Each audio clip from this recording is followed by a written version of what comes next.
How are you? I'm so happy to meet you. Nice to meet you.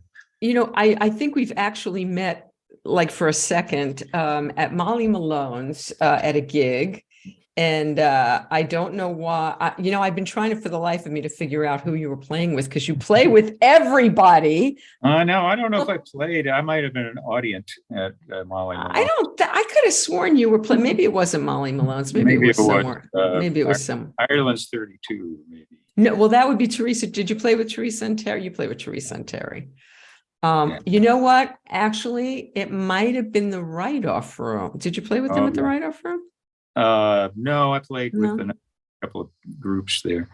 I played with Daryl Leonard's big band. I played tenor sax in Daryl Leonard's big band there. Okay, now this is wild that you play tenor sax. That was not your which was your first instrument? First instrument was actually steel guitar when I was 5 years old. Oh, okay. Now, how did you even hold a steel guitar? How did you manage it? It was on a stand, and so I would stand up and play the steel guitar on its stand up. Yes. And what motive? Okay, so I'm wearing my Western shirt because I know I know you're from Fort Worth. So what motivates a 5-year-old to start playing steel guitar? My mom drug us to me and my dad to these country western shows, and it was a circuit, of country western stars. It was the absolute in the mid 50s, the absolute most famous people in country music would such as Jimmy Dickens, Hank Snow, Webb Pierce, And so this was the music you were listening sparkly suits, and I saw those guys making music on stage, and I wanted it on some of that. Big sparkly suits sounded good. I didn't want the sparkly suits. I wanted to make the music, and so I bugged my mom until she finally took me to the music store, and wink, wink, they gave me lessons. Don't worry, it'll all fall through. The guy said, and it didn't fall through, and ended up actually in a year playing on that very show with my instructor. Oh, come on, stop. You're like 6 years old and you're playing? Yeah, it was, we did steel guitar rag, panhandle rag, a couple of Texas tunes. And so that was kind of fun to make that happen. But to tell you the truth, I didn't like the special attention and the talent shows and all that stuff. So I retired as soon as I went to elementary school. I said, my mom, I'm out. I won a Mickey Mouse watch on a talent contest, and that was good. And you were done? Yeah, I was done. And then, and when rock and roll came along, and there was Ricky Nelson, was singing on TV, and Buddy Holly was singing on radio, and Chuck Berry was playing, and Link Ray was playing, and Dwayne Eddy. I went back to that same teacher and learned real guitar, and took about a year and a half worth of lessons, but I learned all those instrumentals and got in a group, kind of a neighborhood group, sort of. Wasn't exactly the neighborhood where we'd get together every week and we'd do instrumentals, Dwayne Eddy. You could have hits with instrumentals. There was all the surf stuff, Wipe Out and Pipeline and that sort of stuff. So I learned to do all that. And, that's kind of the way I learned to play guitar. So I learned to play by ear. And then is in high school where I decided to be part of the band program, because I got in the jazz band there, which you really should be in the regular part of the band to get a full, to have that period be okay with the powers that be. So I learned a horn and was a clarinet. And I played the clarinet. Did you? There you go. I did for 5 minutes. Yes. Yeah. Well, I did it for more than 5 minutes. I bet you did. I was serious with it, and went to Allstate and all that sort of stuff. But meanwhile, in my big band, I learned from the other players that, well, if you can play clarinet, it's about the same as playing sax, fingering wise. Sax is a little easier, in fact. And so basically, I learned all the music reading habits from playing sax. That's where I became a reading musician. And I didn't really read on guitar that much. I could read the chords. But when I started doing jingles, I had to learn to read on the guitar. It was but at least I had the habits and I knew how reading worked, had the rhythms all figured out. From what And- I understand, you're quite, I don't know what the word, throwing the word genius around, but that you have a mastery of, you must have studied in depth too. Did you study in depth? I'm thinking. I did, I studied, when I became a woodwind player, I studied all, a lot of classic composers. Mozart, I learned a piece by him and all the, all of the classics to get started on that. And then in the band program, learning jazz, I learned about all of that stuff. We were having contests. I mean, there were contests already in place, and we only had stock charts, and the brass players in the band were listening to Kenton and Bill Holman arrangements in Woody Herman's band. And I decided to, Lon Price, who is a tenor player who moved to LA also, but he was at a rival high school. He was writing charts for their band. So I figured, well, I'll do that. So I learned to write kind of at the same time I learned to read, which is a great way to learn to read, because you can figure out, if someone does a takedown of your solo, it looks incredibly complicated. Like you might not even be able to read that solo because there was so much going on, so many shifts going on, which is hard on a guitar, not on a woodwind. But I'd say that learning to write arrangements for a horn section is a kind of a good way to get inside music, and you have to figure out a lot of things. And then when I got to North Texas, which was a great university that has a jazz program, an hour from Fort Worth, I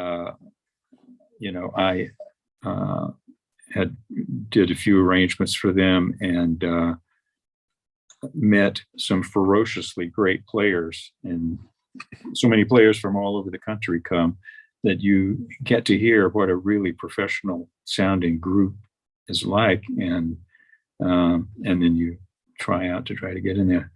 Were you playing in like little bands? Yes. Was this your dream from the get-go, Dean? Did you say, okay, I'm going to be a professional musician. This is what I'm going to do. Like, did you decide that at 6? Did you know this is what I'm not? I you never did not. Did that. In fact, my music teacher warned my parents against letting me become a greasy, irresponsible musician. You just get hooked on alcohol and being good for nothing. So, I didn't really look at it as a profession. It was like something I did for fun. And even in high school, when I was doing all the music stuff, it was just fun to do. So what did you think you wanted to do? I was kind of clueless. My math teacher thought that I was good at math and said that I should major in math. So I did for a year at college. But all the guys, I tested pretty good in math, so I got into a pretty talented math class. And these guys on the weekends were doing alternate proofs to theorems that I could barely keep up with. And I thought, well, I'm going to be competing with these guys when I get out of here for some kind of a job. And my sax teacher, I minored in music. And so he had seen me at some of these stage band contests and said, just major in music.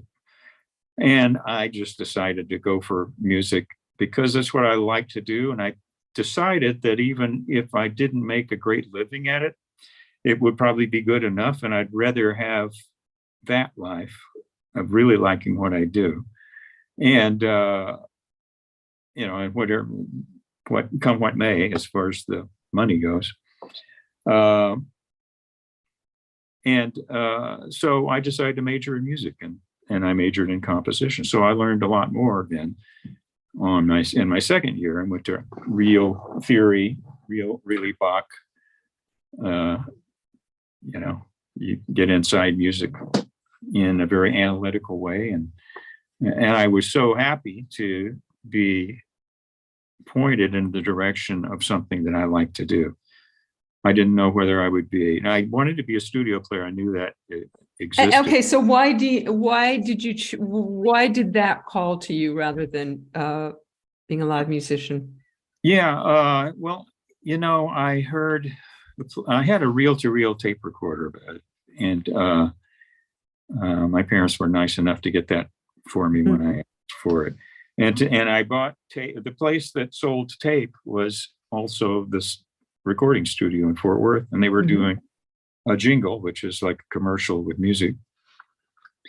And I am a layman. I am not that much of a layman, but okay. Yeah, so it's good to explain. I heard music, brand new music I'd never heard before, perfectly played with a hi-fi system I couldn't have imagined.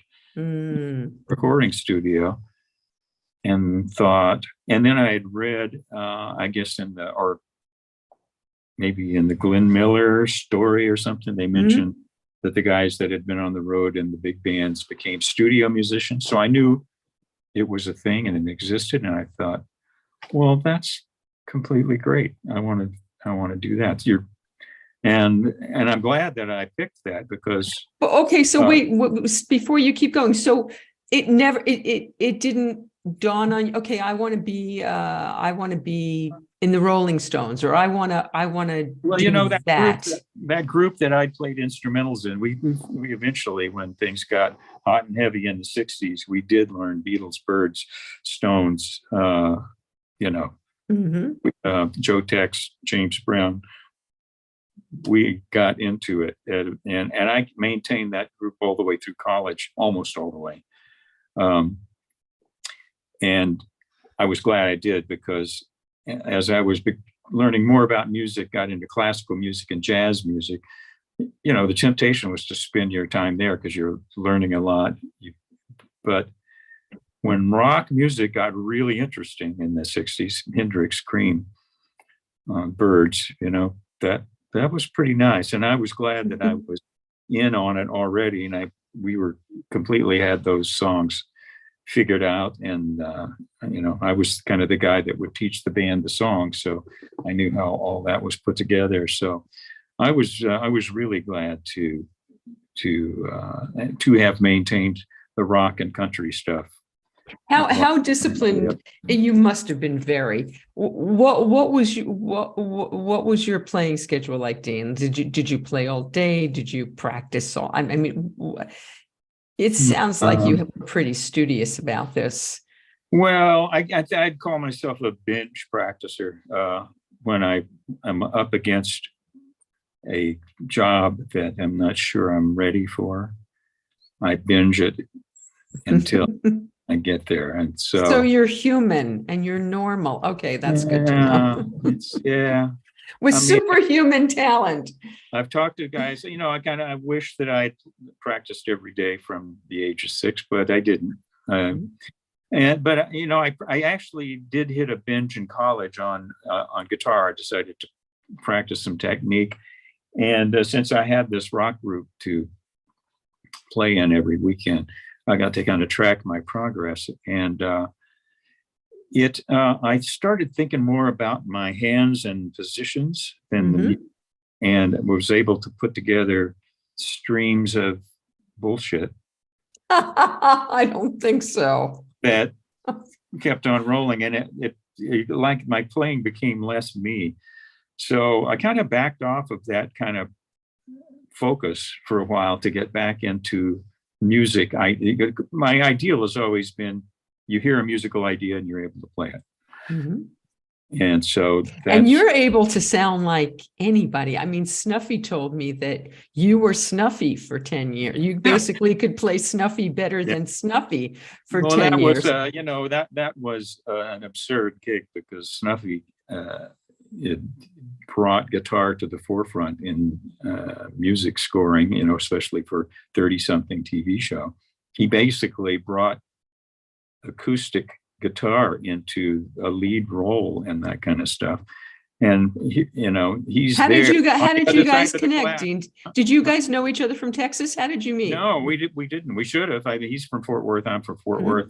And but I didn't go to many clubs when I was in Texas. I was my folks kept me on a pretty short leash, so I didn't and I was so busy in college because I had weekend gigs with this rock group, but then during the week I was doing lab band stuff, and writing stuff for composition class. So I was, I was kind of too busy to go clubbing much. And I know. And I'm assuming the drinks and the drug didn't get to you. What's that? I'm assuming drinks and drugging didn't get to you. Yeah, no, it didn't. Someone asked me, why didn't I fall into the drug trap, during all the studio days? And I said, well, I think it's just lack of confidence. Well, what a lucky thing that is. What a lucky thing, yeah. Because, I wasn't absolutely sure when I moved to LA that I was going to be able to handle. I didn't know how good do you have to be. What are you confronted with? There's no way to know without moving and jumping in. Did you transition from sax to guitar, or were you doing both? I was doing both. I brought the sax into my rock band and played some sax, some whatever tunes showed up on saxophone, and learned to play. Got an organ and became the organ player on Doors tunes and stuff like that. I always kept that going. So I didn't have to transition back to guitar. I was always doing guitar. I just had to transition my musical literacy to the guitar, because it was a by the ear instrument. But that's good for studio work too, because 2/3 of studio work is not reading detail, it's inventing detail. You get, especially when you work with Snuffy. Yeah. All right. It's a very definite things written out. And it was fun trying to be him. I never figured that I was being him. I was just trying to get his ideas done. Because he said you did him better than him. He's told me that more than once. So how did you guys meet? I'm jumping all over the place. But I have a lot of questions for you. I think he hired me. I think is how we met. And it wasn't 30 something. That was not happening. I can't remember what the show was, to tell you the truth. There was one called Felicity and My So-Called Life during that. Maybe that was time. So George, what was your first, before we get into your session stuff, so I just have to tell you, my daughter's boyfriend, Tristan Capel, is a saxophone player. He's a multi-instrumentalist, and he plays with Michelle Coltrane, and he got to play John's saxophone that had not been played in I don't know how many years, but he got to play it. This is like the thrill of his lifetime. That's fantastic. So what kind of math? I want to talk to him about what kind of mouthpieces. So I'm gonna, if you'll allow it, I'm gonna connect you, because he would love to talk to you. So John Coltrane played with a and bought a mouthpiece just to play. Oh, there you go. To play John's. Yeah. So going back to getting started in session. So you're playing in this, you have this rock band, you're doing both. What's your first professional session? How did that happen? You made the decision first, you wanted to do it after it? No. There is a studio scene in Dallas. And on this group that I played in for years, I decided my studies, it was hard to keep both going after a certain while, so I quit the group. My last gig with the group was a New Year's Eve gig in which there were 2 bands hired, trading off set after set. So there was our band. On the other bandstand was one of the up-and-coming jingle producers from Dallas, and he heard me play and hired me for a session. And so from that, word got out, because you remember the guitar players, and so this was about 1968, the guitar players in Dallas, they could read anything. They were excellent players. The 2 main ones, Jack Peterson and Lee Robinson. And but they weren't totally at home, and their guitars were not set up for rock. And the jingles were needing to be informed by current music, not old big band music, not even recent big band music. It needed to be rock and roll. So a guitar player that could read, I could read well enough. I could basically play what I could sing, and I could sight sing stuff. So two-step process, I could read well enough to do jingles there. And so I got some experience doing work there. So it was some commercial for Ewell Box, who was the band leader I'd met that night. I'm not sure exactly what it was, but it was a commercial. And that group though had recorded with T-Bone Burnett. He produced a couple of sides on us at Sound City, which was the studio below Clifford Herring Sound, which sold the tape, the hi-fi store. But I had we continued to do some local work. There was a guy that did song demos that we come in and do. And there was a guy from Nashville that would produce some things. And I did some arrangements for him as well with the string quartet. And we just layered them to sound like a string section. And that was at the time when Jim Webb was making records with, Glenn Campbell and who was the actor, Cake Out in the Rain, MacArthur Park. Oops, your mic is not on. Oops, I hit that. Richard Harris. Richard Harris. Mm-hmm. Yeah. So I was acquainted with the studios by the time I got to LA. And so, from what I understand, a very interesting duo got you out to LA. Tell us about what got you out here. Yeah. Okay. Well, Sonny and Cher. So here the band from college then got a manager to get us some gigs because we could read and play rock and roll. And he got us a gig when it was a multi-artist gig, and Sonny and Cher was one of the artists. Dusty Springfield's one of the others, and I can't remember who else. But they needed a band. They had a guitar player, band leader.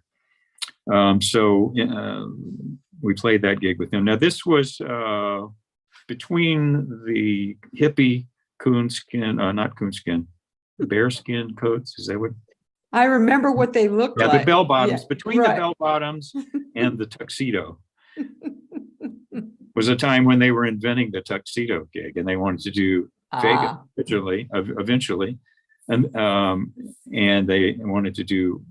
Every big hotel and every major city had a big band that was on salary, and every artist that came through needed a big band book. And that's what they were doing, and so we were qualified to be that rhythm section and still, play pretty cutting edge for that time rock and roll. So when he got when we played that gig with them, they took my number. And when they got a Vegas gig, they called me to be the guitar player. They had a long story short, a tour developed. Soon after that, they asked me to come on the tour. I said, if you bring my band, we all wanted to move to LA. If you bring my band, and they said, okay, well, we'll have a gig in Chicago and see how your band does. Now, there was no rehearsal. We sight read the book. And maybe we rehearsed the afternoon of. I don't know how they thought we could do that, but I told them we could. And we did. And they liked it. They hired us, and we were on the road with them for 6 months.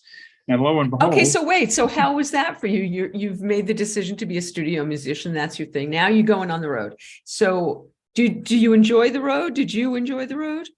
Well, it wasn't they didn't have bus tours yet. At least not, we didn't do those. We flew from place to place. So it was not too bad. It was playing supper clubs for people dressed in ties, and not the ideal rock and roll venue, but it was Sonny and Cher. I mean, we did kind of rock it out on a few tunes. And I liked the big band and ended up doing some charts for them for their big band thing. So I enjoyed it, and it seemed. Were Sonny and Cher getting along in those days? Was it good times for Sonny and Cher? They were getting along. I mean, they were, I guess, designing their act around arguing, sort of. And So they were making up jokes, and if one seemed to stick, they would leave it in. I don't think they had writers. I think they were winging it. Really? Yeah, I think so. Wow. And so it was fun to do, and we knew we were getting to LA and a road gig, and it wasn't continual, right? Mhm. A few weeks, and then not a few weeks, and then a few weeks, and then not a few weeks. And so really you're getting your income, you have an income stream that doesn't depend on where you live. So you can live anywhere and you can move during that time, which we did. And I assume you were always able to make your living from music, that you didn't have to have jobs. Yeah, that was true. Of course, it was cheap in Dallas. Mhm. I mean, in Denton, which was an hour north of Dallas, or the college town. Mhm. Rent was cheap. Everything was cheap, and pay for doing jingles in Dallas was great. So there was no problem at all. In fact, the older players that had advised me to go to a real studio center type city, New York, LA, or Nashville, said, be sure you have 6 months living expenses in cash when you go, that was lovely advice. Of course, 6 months living in Denton is different than 6 months living in LA. Yeah. I didn't quite figure that out.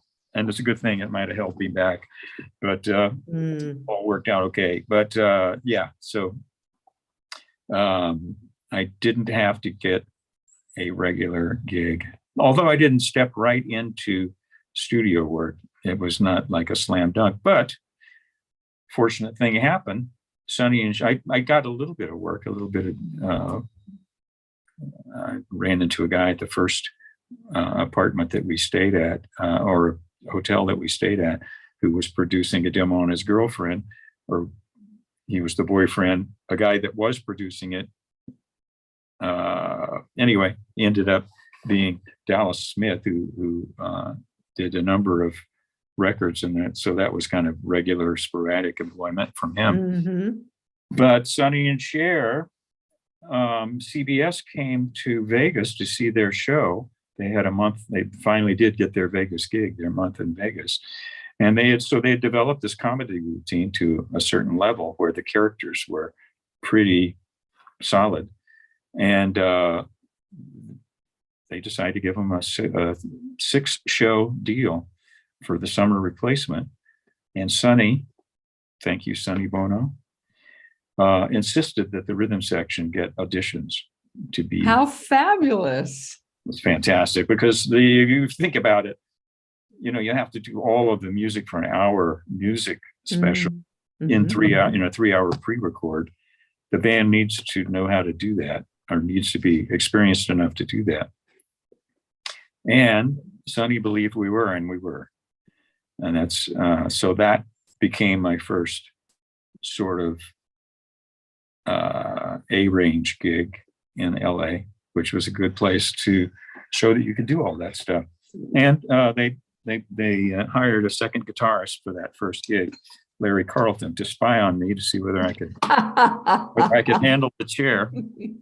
And so he gave him the thumbs up after that gig, and he started throwing me, second guitar things, or things that he couldn't do. So how is that how it works? Is that how it worked for you, Dean, that it was word of mouth? It was people recommending you and all that kind of stuff. Were you good at promoting yourself? Were you good at marketing yourself? And I didn't get that feeling. Yeah. No. I just figured if the word gets out and they come, that'll be the good way for it to happen.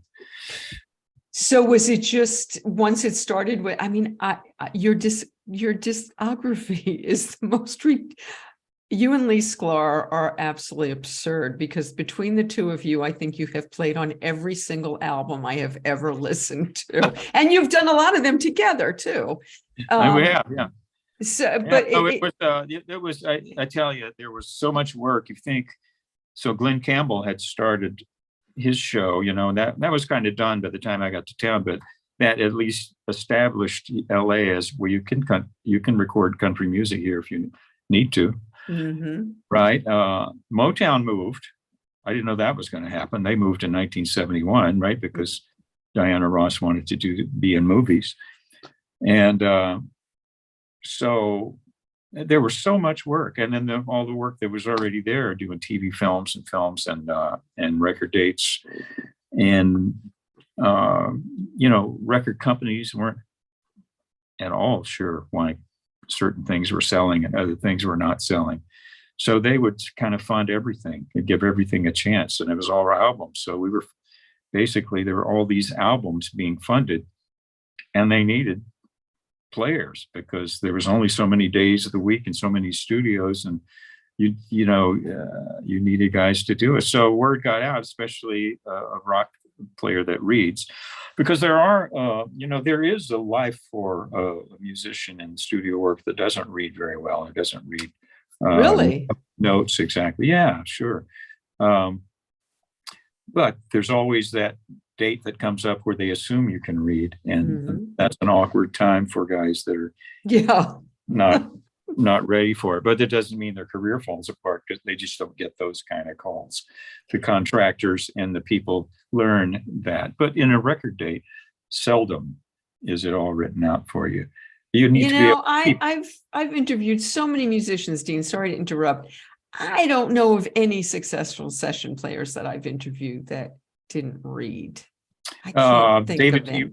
David T. Walker was, he could read chord sheets really great, but he couldn't read notes. A lot of the Motown guitar players couldn't. Arthur Wright, Wah Wah Watson, and I would teach some of those guys their parts, quietly while they were getting a drum sound or whatever. It was not difficult parts, but it's difficult if you don't know reading. Sure. So there's a number of players that couldn't read notes if the part was written out, but they could read a chord sheet. So Dean, for you, was a gig? Okay, so I have this gig today and I'm going to make this amount of money and I'm going to go and I'm going to do this.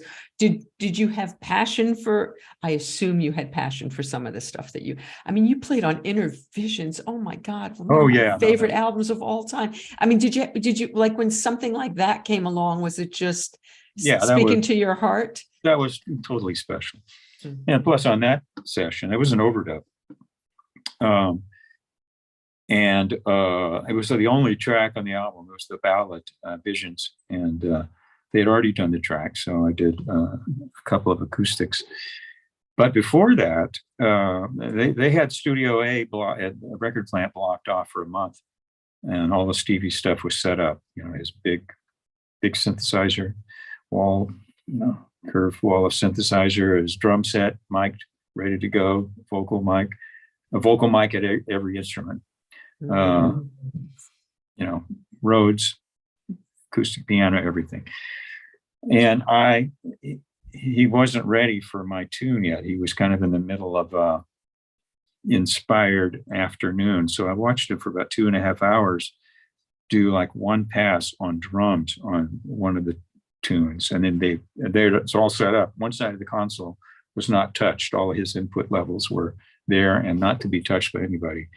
So they were ready to go. They did instrument after instrument, but on different songs. And so I got to see him do that and see the process and hear what click track he was using, because I was always doing tracks at home myself, so it was interesting to see him do the process. And I think that's why that album sounds so vital, is because I think that these were not his first passes at each instrument on this. I think he kept cycling until he got a really great drum track. Wow. But he didn't play more than 1 or 2 times through in a day or in a session. So it all feels like fresh. And it's all got that rollicking thing of, I forgot that was there because that wasn't there yesterday, right? And playing to all that stuff. You can hear him interacting with his other tracks. So I was really glad to see that. So that was special after the fact. And of course, I was really glad to be on the album as well. Some of the songs for the Key of Life, that too.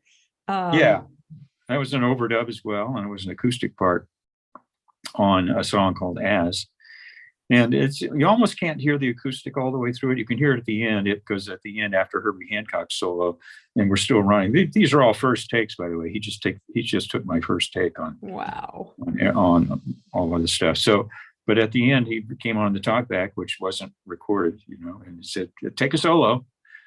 Okay, we're in B, and I'm on an acoustic, steel string acoustic, and I play some sort of solo. Anyway, that was fun to do.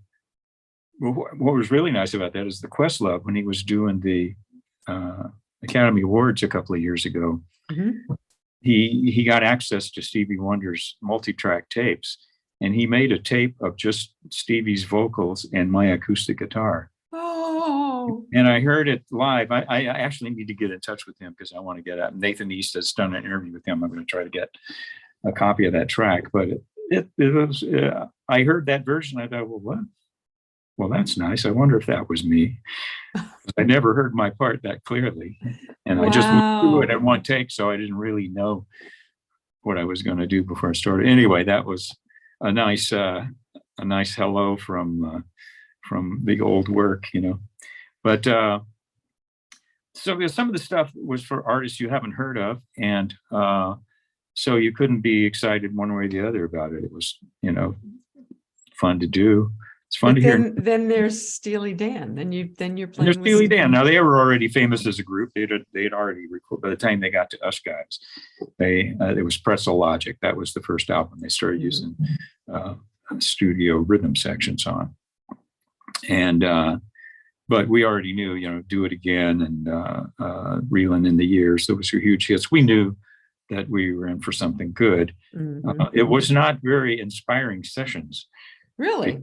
Because Roger Nichols and those guys are into dry recording. Roger Nichols, now, unless I'm crazy, did he write with Paul Williams? I saw Paul last night. No. No, that's not Roger Nichols. Okay. No. Different Roger Nichols. Yeah, Roger Nichols was an engineer that had recorded all their song demos, I believe, because they were, the ABC was their publishing company and then became their label, I think. But anyway, brilliant engineer, but not the kind of, some of the playback sessions were glorious, loud, reverb, everything juiced up to the max so that whenever you went in to hear the playback, it was inspiring.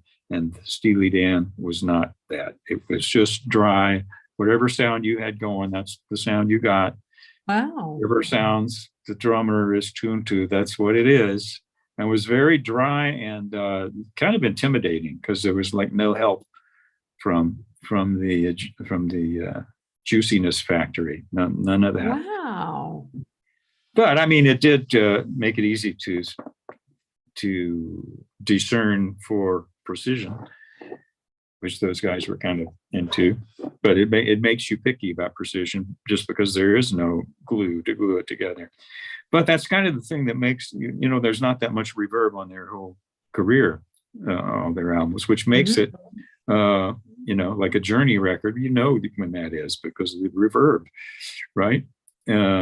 Van Halen records, what the reverb was like at that time, or the Fix, or any of those groups, group, the Phil Collins period, where things got gated and in your face, but they didn't have reverb. Beatles didn't have much reverb either, so their music kind of holds up. It doesn't sound dated. It sounds like fresh. It sounds like it's in your room that you're listening, and there's the guitar, there's the drums, there's the bass, easy to hear. And they kept going for good takes. So everything that's happening, you want to hear because it is all good and all curated. So great stuff to play on, but not as fun to play on like Stevie. What else was passionately wonderful in the studio for you? It was nice being on, there's a big session for Joan Baez called Diamonds and Rust. And everything on the record, there was no overdubs. They just had everybody that they had imagined they had an arranger write it up so that everybody was there. So it was all going down live. So that was exciting. Those kind of things are always kind of exciting because it's all there. Overdubbing and thinking of other parts to put on a bare track is fun and inspiring also. I can't say that this is better than that, but it is fun when it's all there, and whatever you play is going to leak everywhere. And so you can't make a mistake, but then you have to figure out where in your risk, what your risk assessment is for this gig, and play at that level. But there was one with Billy Joel and Ray Charles. They did a duet, and I think there was a film crew for that too. So those are the ones that come up kind of exciting. It was great though to work with Dolly Parton on a few of her albums. I was a big fan of her whole approach, that taking the bluegrass mountain thing and putting it into pop music. I was really glad to be a part of that. Lyle Lovett, I started working with him in 1992, and so he has about three major kind of things that he does. One is that sort of She's No Lady, She's My Wife, kind of a big band jazzy kind of thing. Mm-hmm. Then he has kind of a kick-ass country kind of thing. And then he has the spacious Southwest desert sun coming down, couple living on the prairie in their house and still thinking pretty sophisticated thoughts about where they are in the relationship. Just very, very great environments to play in. And the whole rhythm section that he chose for those things, it was just like a small chamber group in a way, and we kind of envelop every song with whatever we think is appropriate without too much discussion. I mean, he might have a discussion as far as who plays what solo when, or if this needs a solo here, so on and so forth. But he doesn't, he's not humming parts for us to sing. And so it comes out as this big group improv on the bones of an exquisite song that's already just fine without us. Just him and his acoustic guitar and his voice, and the song is enough, I would imagine over the years you've gotten asked to go out on the road with a lot of these artists that you've recorded with. Yeah, and you say yes occasionally, not.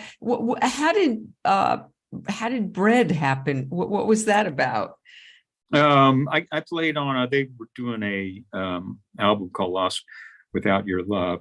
They'd broken up for a while, and then they got back together. And this was a part of a reunion album, Lost Without Your Love.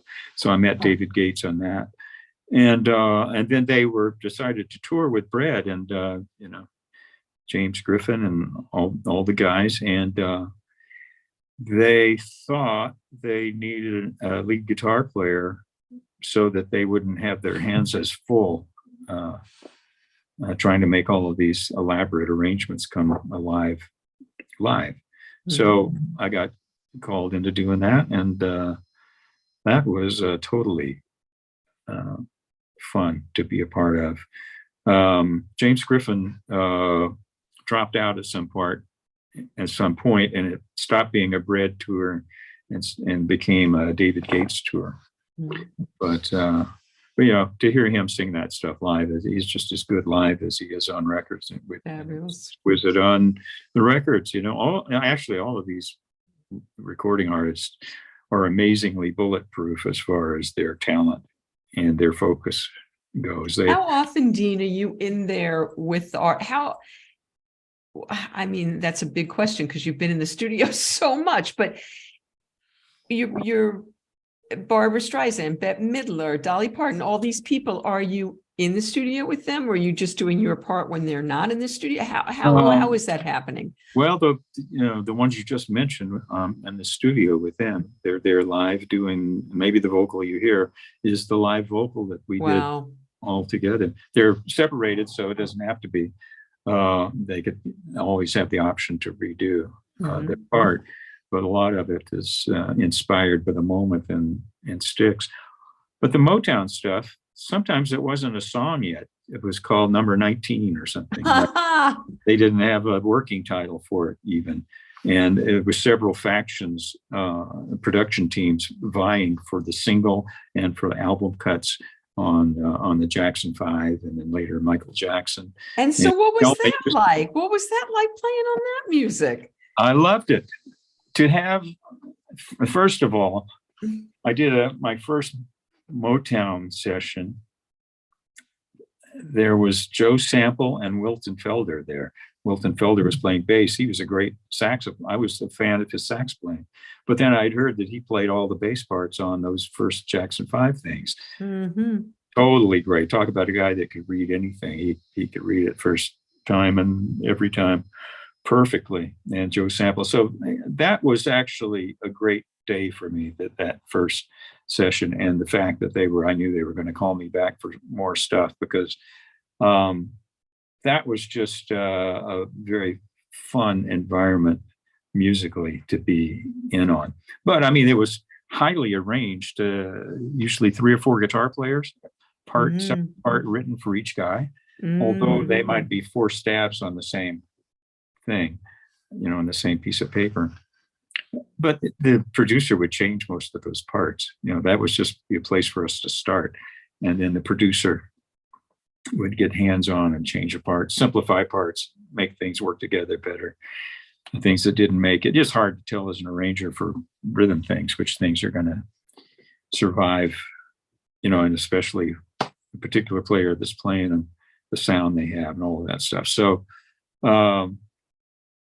there was never an artist there because there wasn't even a song sometimes. Did you ever go into the studio, Dean, and go, I cannot believe I'm playing on this crap?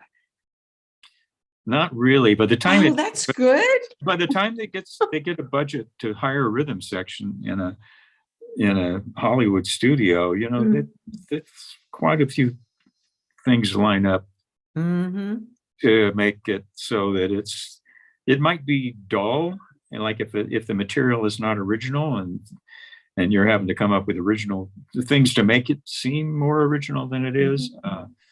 It's but that's just a different task. That's one of the tasks that you do, and it's kind of enjoyable doing that. So you find a way to make it fun for you. Yeah. And my past as an arranger as well. It's like most of the good rhythm section players that do recordings are basically arrangers, and it's a community arrangement. And that's true in Nashville and LA. You get things figured out so there aren't clashes, and you simplify your playing because it needs to be, because everyone else has got things coming in too. So you simplify to the point where the overall is not overwhelmingly annoying. So, and you have gone out on the road. I didn't. During the early years, you didn't go out on the road because you'd lose your place in the frenzy of studio hiring. You'd lose your clients and so forth. So you'd doggedly not go on the road just to, just so that was the case. You remain the first phone call. So you remain that first phone call. Yeah, exactly. And then my kids came along in 1978. And so I didn't really go out on the road during the time, when they were in school. The first probably road gig I did was, of course, there was that bread stuff, but that was short little things, no kids. And what was the next one? I'm not sure. Well, I know what I want to ask you about, because Crosby and Nash, probably. Okay, I wanted to express my condolences to you. You were about to start playing. Well, you were playing. Yeah. You were part of this project. Yeah, that's right. It was he wanted to get a residency kind of a gig, a week at a time at Vegas or wherever, and he put together a band, and we did one rehearsal, and it was great.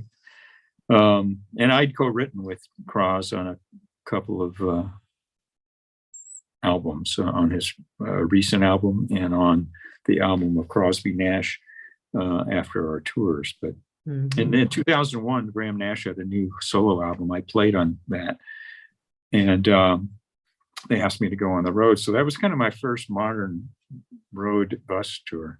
So, okay, so what was your experience with I'm old friends with Steve Postel and with Jeff Pevar. Oh yeah. And so what was your personal relationship with Croz like? How was he for you? He was fantastic. He was so there's a couple of, I've learned from my friends that tour what kind of different parameters there are for tours, and it can vary. Like on the Eagles gig, for instance, if you've ever seen an Eagles show, it's pretty much the record things played with the guitar, or a guitar like what was on the record, with the exact sound, and everything is there that you expect, and right. love that. And so that's one kind of tour. There's another kind of tour where there's a lot of support from Pro Tools, which is a recording medium. So, you get, where's the tripled backgrounds that I hear? I don't see tripled backgrounds on the stage, those kind of things, where the musicians become almost just part of the scenery. And then there's the kind of tour that the Rolling Stones still do, which is you count it off and you play, and then you figure out how to end it, and you end it. And what you see is what you hear.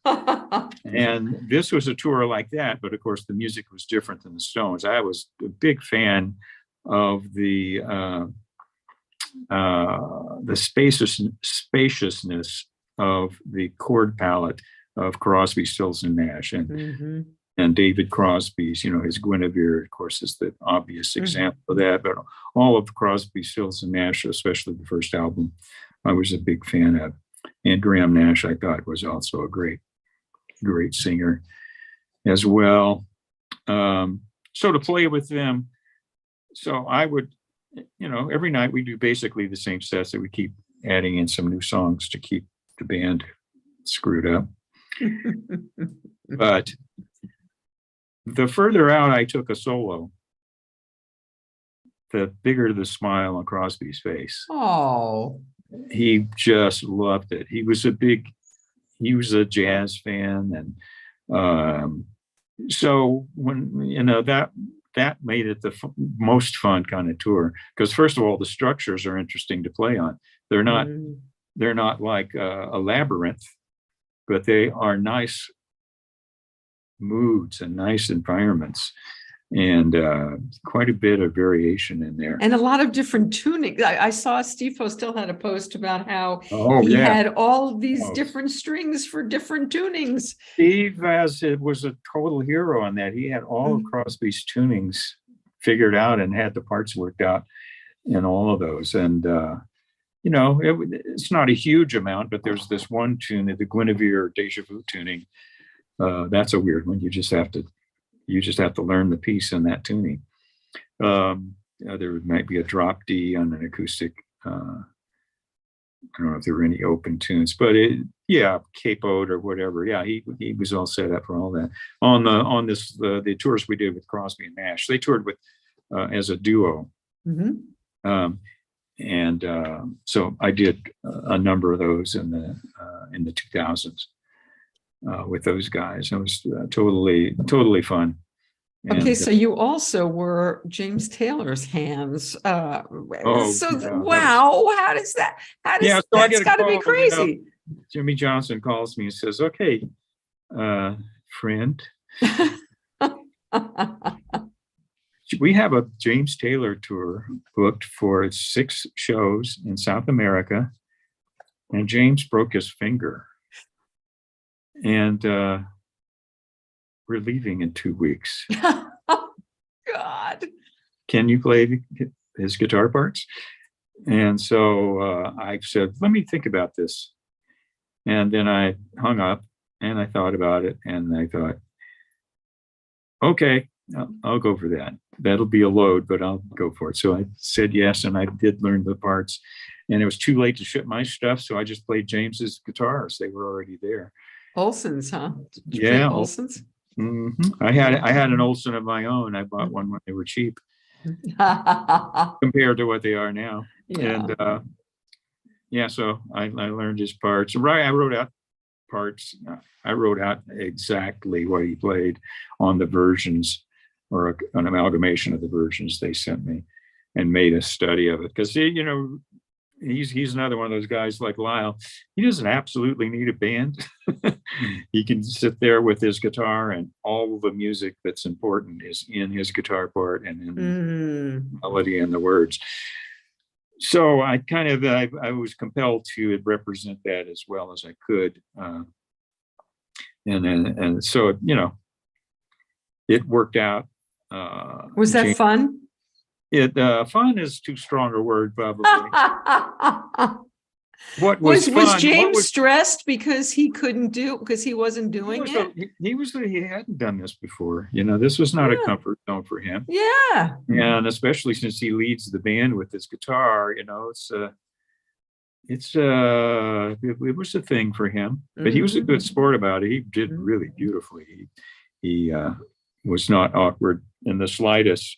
And so my favorite, talk about fun, the two fun times I had on that tour were after the first gig, where it was clear that it was going to work, because it just did work. Right. And after the very last one, where I wouldn't have to do that anymore. So I'm here like a geek. Well, you can see it some on YouTube. They're pictures that are examples of it. I'm here with a music stand and the lights raining, and I'm having to read the stuff and turn the pages. And wow, it was like a different kind of it wasn't like a guy up there shredding. It was a guy studying and aiming. And anyway, it worked out well, and it was really fun to be that part of that group. That's a great group. Steve Gadd, Jimmy Johnson. It was Jim Cox on piano, Luis Conti. Wonderful group. So yeah, that was totally fun. So I had done part of another tour with James earlier, a couple of years earlier, when Landau was in the group as well. When Landau couldn't do 3 weeks because of a previous commitment, I came in and filled in for him on that. And James, they knew that I'd taken up pedal steel, and suggested if I wanted to, I could bring pedal steel, because there's a period in James's recordings where there's pedal steel. Mm-hmm. So that was fun. It was sort of good to, use my pedal steel in a A-range situation with a band of guys that know how to tune up. Fun way to play. So what were you in the middle of, Dean, when the whole COVID pandemic thing started, and how impacted were you? I mean, the fact that you're a session guy, I would assume you were able to play all through the pandemic. You have a home studio, I assume, and can do all of that. Yeah, I've had a home studio since that reel-to-reel recorder I had in junior high school. Yeah, I've had something going at home. Yeah, and I've done tracks, overdubs for people all along. So I got into it even more during the lockdown. Was there nothing at the beginning, or did you just keep working? There was kind of nothing at the beginning because, the lockdown happened. If you remember LA, it was like 2 straight rainy weeks on the lockdown weeks. Mm-hmm. There was just like nothing going on at all. I got into practice. I got into practice during the lockdown. Mm-hmm. And there's so much practice materials available on the internet. I got my saxes out, got them kind of rolling, got my chops up a little bit on those, worked on a little new right-hand approach that I found online. And I just figured, well, this is a good time for me to do some catch up on on technique work that I hadn't worked on Good. before. Yeah, I don't think a lot of grass grows under you too much. So I was just looking at your discography for the last like year, and it's almost as long as some artists have for their lifetime. But so recent, so the Fabelmans, you just did the Fabelmans, yeah? Yeah, I'm not sure my part in that. It was for two guitars, and I think there was very little for guitar in that thing. But it was nice to hear brand new John Williams music in the room with the string players, which I was there for probably 2 days of double sessions before our little cue came up. And yeah, that's always great to hear. Because since I'm an arranger and a composer to a degree, it was great to hear how his mind wraps itself around a theme and changes the approach for various emotions and work that a film music has to do. It's a beautiful score. And so also recently, Herbie Hancock, Lyle Lovett, Willie Nelson, Teresa James, all of this you've done in this last year or so. Yeah, the Lyle record was, we were working on that. We didn't actually quite finish it, but we've done most of the tracking for that. And then the lockdown happened probably the next month. It was winter and very cold in Nashville, and the lockdown happened in January, I think. Yeah, so yeah, that was very recent. Teresa, her album, that was an overdub solo here, so that was a lockdown piece. And Leanne Rimes did an album, and they sent me some stuff, and I did tracks for that. And yeah, so that was recent. So what's going on now, Dean, and what's coming up for you? I know you're gonna, yeah. So tell us what's on your plate. My plate, meaning day after tomorrow, we start rehearsing for this Grammy, the premiere ceremony. Nice. And it's so that is a thing that you could see streaming online. It's not televised, but it's most of the Grammy Awards are given out at that 3-hour show. And who's in that band, Dean? Not sure about the drummer. It had been Vinnie Colaiuta. I haven't looked to see who they're in. It had been Lee Sklar. That's who it usually is. Andrew. I think Lee's going out with Lyle, though, isn't he? I think he's. Yeah, I think maybe he's not in on. I don't know who's on bass. Cheche Alara is the keyboard player and the arranger and the leader for that. 4 saxes, a string quartet. But it's a funny show for us. There's a few artists, and we do production music for them, and they do their song. So that's 4 pieces, but the other 75 pieces are us doing sound-alike knockoffs of various hits throughout the season as playoffs and play-ons to the winners and the presenters. And so it's a fun yet frantic gig where you're all dressed up playing written rock and roll music and sounding like the records. It's fun to do. I enjoy it. We've done it a few years now in a row. So you've got that going on, and I know that you do play out live because we asked you before we went. So you do play around LA once in a while, yeah? Yeah, I did. Greg Matheson put a group together. We played at the Baked Potato last couple of weeks ago, maybe a month ago. That was fun. I brought my sax and did a couple of songs on sax on that one too. Oh, Tristan would love to see that. And you're going to be back there, yes? Yeah, we're going to be back there in March and April. Okay, well, Snuffy and I are going to come check that out. Yeah, do that. I did, there was a pretty interesting gig I did in France a couple of months ago. South of France. Manu Cachet put together the rhythm section, and it was a famous songwriter from France that I hadn't met before, but he's a very talented Michel Jonas. So that was fun to do a tracking date for them. What else did I do live? Oh yeah, I did Carrie Kirkland, Shelley Berg, great piano player and arranger, produced an album for this great new jazz singer, Carrie Kirkland. We did Catalina last week.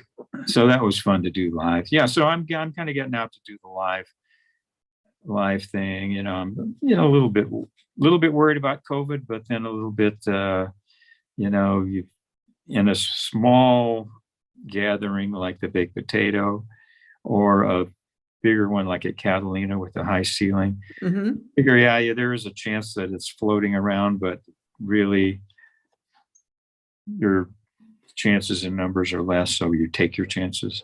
And have you had it, Dean? I had it once on a travel to Spain, and I was fairly sick for 3 days and then not at all for the rest of the time.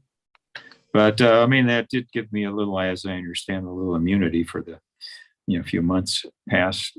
Do you think you got it in the airport or on a plane? This is what No, I'm I think it was a gathering in a low ceiling place with too many people.